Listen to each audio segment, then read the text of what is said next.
तो ध्यान करने की विधि में बताते हैं स्थूल और सूक्ष्म रूप से भगवान का ध्यान करना चाहिए। स्थूल विधि क्या है, सूक्ष्म विधि क्या है, और ध्यान करने के लिए मुख्य मुख्य बातें क्या हैं, कृपा करके हमको बताइए। तब सुखदेव जी कहते हैं, परीक्षित, ध्यान करने के लिए मुख्य रूप से 3 बातों को अभ्यास में लाना चाहिए। कौन कौन सी?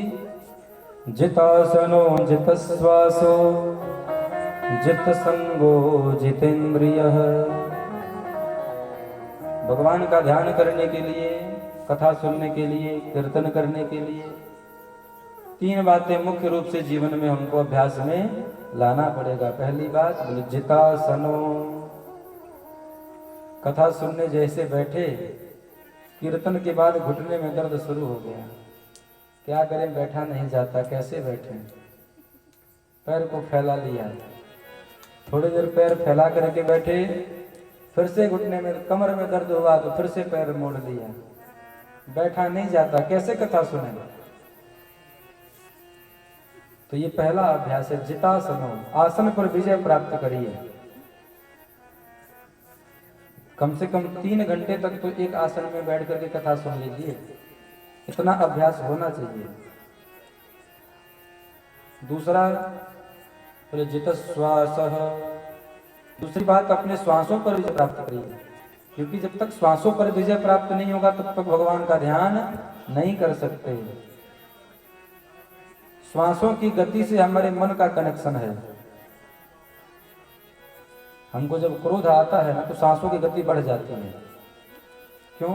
क्योंकि मन से सीधा कनेक्शन है सांसों का। इसलिए सांसों पर विजय प्राप्त करें ताकि मन हमारा एकाग्र रह सके। और तीसरा जो है सबसे प्रमुख है, जित संगो जितेंद्रियः। असंग रहिए। अच्छा, असंग कैसे रहना है? पद्म पत्र मिवाम्भसा, जो कमल का पुष्प होता है ना, कीचड़ में खिलता है, खिलता है कि नहीं खिलता है? पानी में रहता है ना, लेकिन आज तक कोई बता दे कमल की पंखुड़ी के ऊपर पानी टिका है? पानी टिकता है? नहीं टिकता है। आप जैसे ही कमल की पंखुड़ी पर पानी डालोगे, पानी अपने आप गिर जाएगा। इसी बात को एक साधक ने बड़े प्रेम से कहा, जल में जो कमल का जीवन, तुम जियो जगत में ऐसे।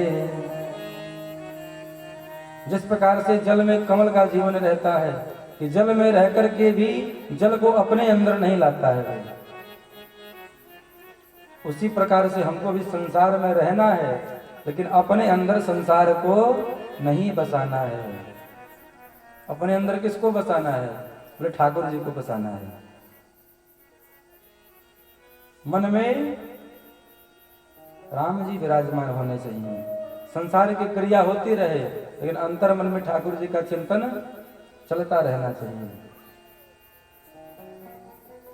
कर से कर्म करे विधि नाना, कर से कर्म करे विधि नाना, कर से कर्म करे विधि नाना, कर से कर्म करे विधि नाना।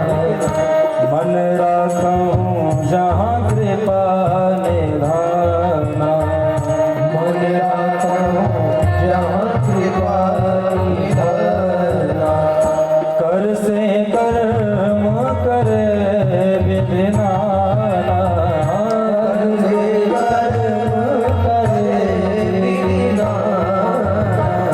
मन राखूं जहाँ कृपा निधाना, मन राखूं जहाँ कृपा निधाना, मन राखूं जहाँ कृपा निधाना, मन राखूं जहाँ कृपा निधाना।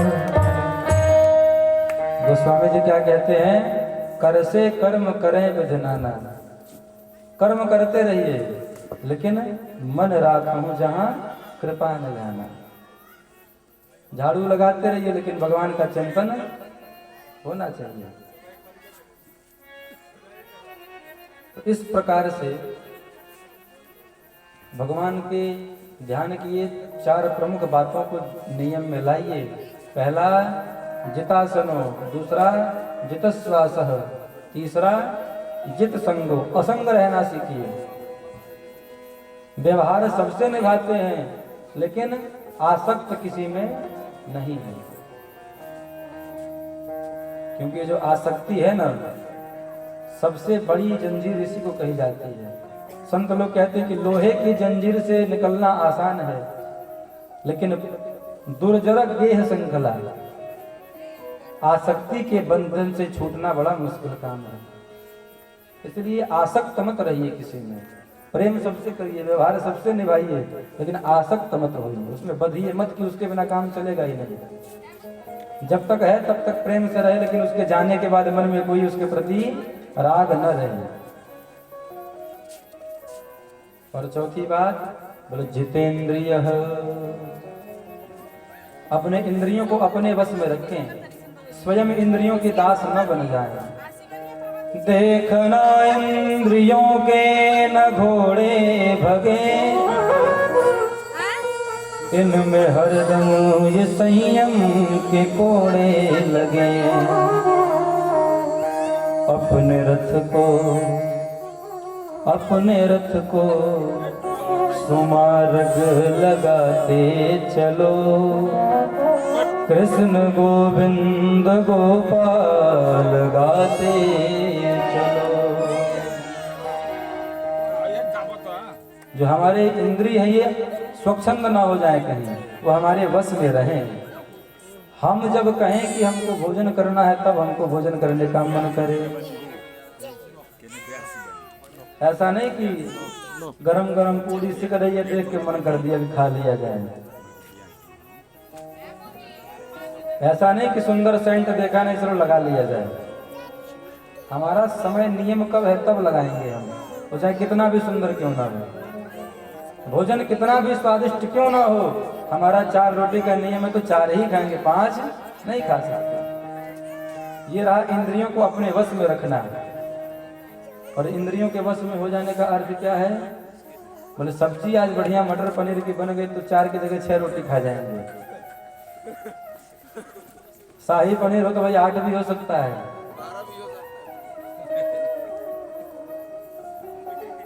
शुगर तो है लेकिन रसमलाई आ जाए तो छोड़ेंगे नहीं। एक दिन में कोई बात नहीं, बढ़ सकता है। ये इंद्रियों का दास होना हुआ। इंद्रियों का दास मत होइए, इंद्रियों को अपना दास बनाइए।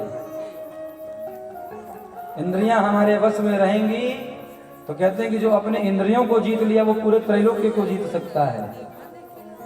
इंद्रियों को जीतने में इतना सामर्थ्य, इतनी ताकत है। हम अपने मन को वश में कर लें, अपने नेत्र को अपने वश में कर लें, अपने जिह्वा को अपने वश में कर लें तो हम पूरे ब्रह्मांड को जीतने की शक्ति प्राप्त कर सकते हैं।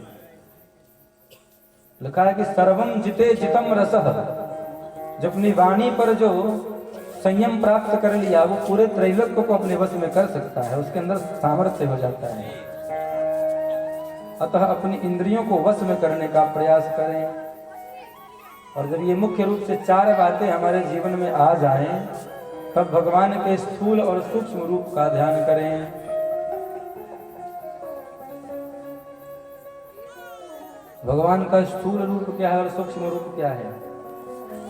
कहते हैं कि संपूर्ण सृष्टि को भगवान के रूप में देखना। ये क्या है?